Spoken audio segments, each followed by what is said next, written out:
Assalamualaikum warahmatullahi wabarakatuh. Perkenalkan, nama saya Seva Yoga Farhansani dari Prodi Informatika dengan nomor induk mahasiswa 2424 10 10 30 47. Di sini saya akan menjelaskan mengenai kode program yang telah saya buat untuk menyelesaikan tugas yang diberikan Pak Bazarkasi pada minggu ini. Jadi di sini soalnya adalah buatlah kode program yang mampu melakukan hal berikut, yaitu meminta inputan string dari pengguna berupa alfabet, lalu stringnya dirubah menjadi nilai ASCII dan dijumlahkan totalnya. Nah, lalu apabila totalnya adalah bilangan prima, maka akan mencetak string dan nilai ASCII. Namun apabila tidak bilangan prima, maka nilai ASCII akan diganti dengan karakter alfabet kapital acak apabila nilai ASCII-nya ganjil. Apabila genap akan dirubah menjadi karakter alfabet. Nah, begitu. Jadi di sini saya telah membuat programnya ya. Dan di sini saya menggunakan import random untuk ya nantilah. Jadi di sini saya membuat variabel input text yang nantinya akan menyimpan string inputan yang dimasukkan oleh user begitu. Nah, setelah kita mendapatkan string atau alfabet yang akan dieksekusi, di sini saya membuat perulangan yaitu for in range 1000. Karena tadi di soalnya jika langkah 1 terus diulang hingga 1000 kali, maka program berhenti dan mencetak string dan angka -1. Nah, maka dari itu saya melakukan perulangan sebanyak 1000 kali. Lalu di sini kita perlu mencari dulu nilai jumlah total dari ASCII string yang diinputkan tadi. Nah, di sini kita menggunakan kita membuat suatu variabel untuk menyimpan nilai ASCII totalnya, yaitu di sini saya membuat variabel total ASCII. Nah, lalu saya menggunakan for untuk menghitung untuk menjumlahkan setiap karakter yang ada di string tersebut. Nah, for char in input text total ASCII plus sama dengan OR char. Nah, fungsi OR ini digunakan untuk mengambil nilai ASCII dari suatu string atau suatu karakter begitu. Misal saya menginputkan karakter A, kan kebacanya di program A. Kalau kebacanya di program itu A kan. Nah, kalau kita menggunakan fungsi OR nanti akan berubah menjadi nilai ASCII-nya yang berupa nilai integer begitu. Nah, lalu kemudian kan kita sudah mendapatkan total ASCII-nya. Kita cek apakah bilangan nilai ASCII-nya adalah prima atau bukan.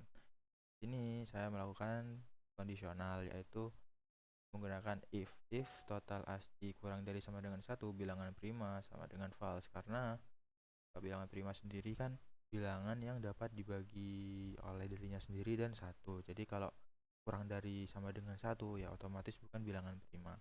Lalu saya melakukan pengecekan lagi, perkondisian lagi menggunakan else. Di sini saya set terlebih dahulu variabel bilangan prima menjadi true begitu. Nah, tapi setelahnya dilakukan pengecekan menggunakan for i in range 2 in total ASCII di pangkat 0,5 tambah 1. Nah, kenapa kita mulai pengecekan dari 2? Karena ya 1 sendiri tadi sudah tergolong bukan prima begitu. Jadi kita karena untuk mengefisiensikan program, jadi kita mulai dari 2. Nah, lalu fungsi in total ASCII pangkat 0,5 tambah 1 ini adalah untuk agar pengecekannya hanya sampai akar dari bilangan itu saja. Misal, kalau kita akan mengecek bilangan 10 begitu, apakah prima atau bukan. Nah, pengecekannya cukup kita lakukan sampai akar bilangan 10 saja, sekitar 4 atau 3, saya 4 mungkin, 4 kalau nggak salah ya.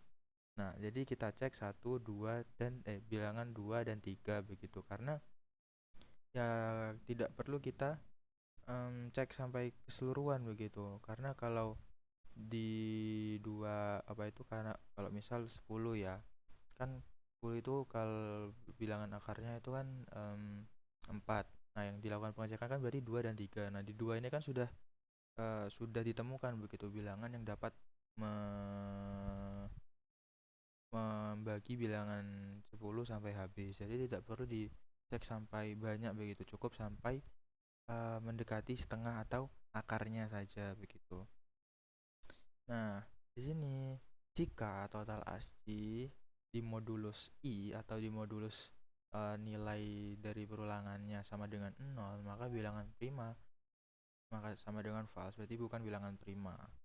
Nah, karena bukan bilangan prima, kita melakukan break agar ya berhenti begitu kan, karena sudah tidak sudah ketemu kan bahwa bilangan ini bukan bilangan prima, jadi tidak perlu dilanjutkan lagi pengecekannya. Nah, kemudian setelah program pengecekan bilangan prima itu selesai, kita lanjutkan ke program yang selanjutnya, yaitu jika bilangan prima sama dengan true atau jika bilangan ASCII tadi itu adalah bilangan prima, maka di sini kita tinggal menampilkan string yang kita inputkan tadi dan total nilai ASCII-nya begitu.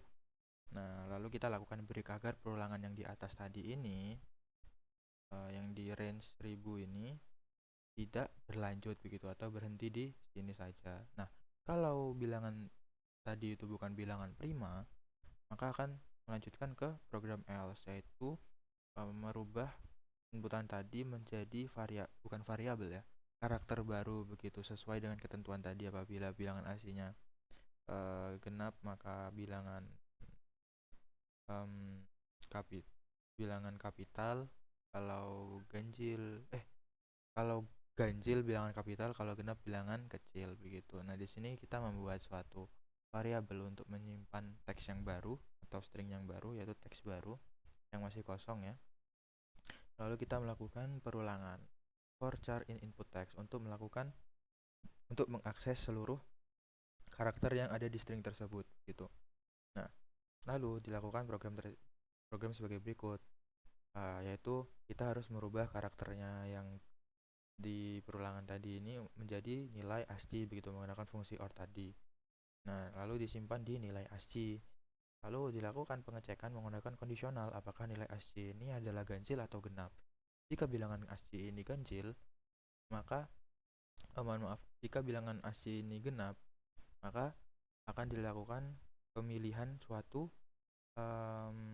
huruf random atau ya huruf capital random yang akan menggantikan karakter ini begitu. Di sini kita akan menyimpannya di variabel newchar.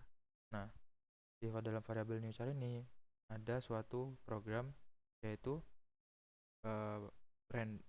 yaitu yang berfungsi untuk memilih suatu nilai di antara 97 dan 122. Ini adalah range antara bilangan ASCII A kecil sampai Z kecil kalau tidak salah ya.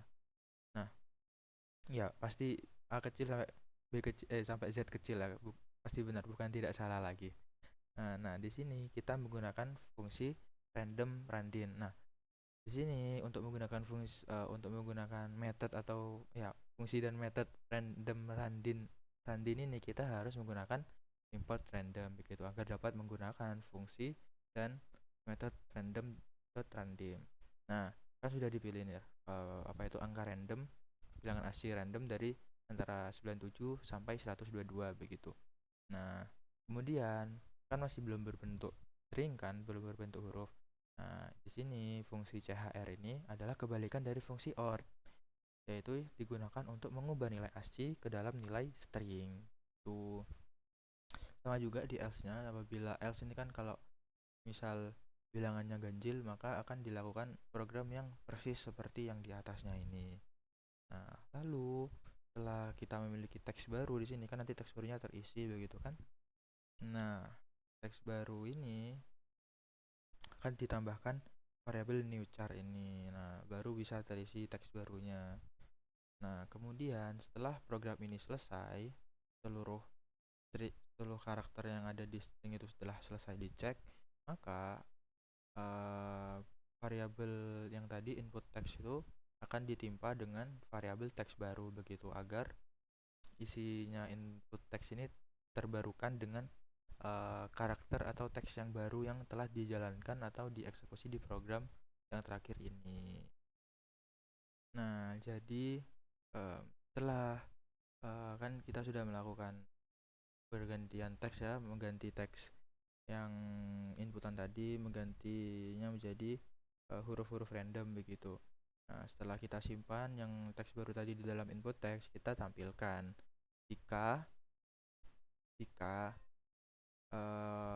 perulangannya telah mencapai perulangan atau iterasi yang ke-1000, maka akan ditampilkan print string yang tadi, input teks yang tadi, dan total AC-nya adalah -1.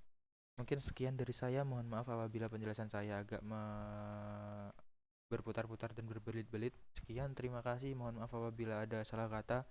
Wassalamualaikum warahmatullahi wabarakatuh.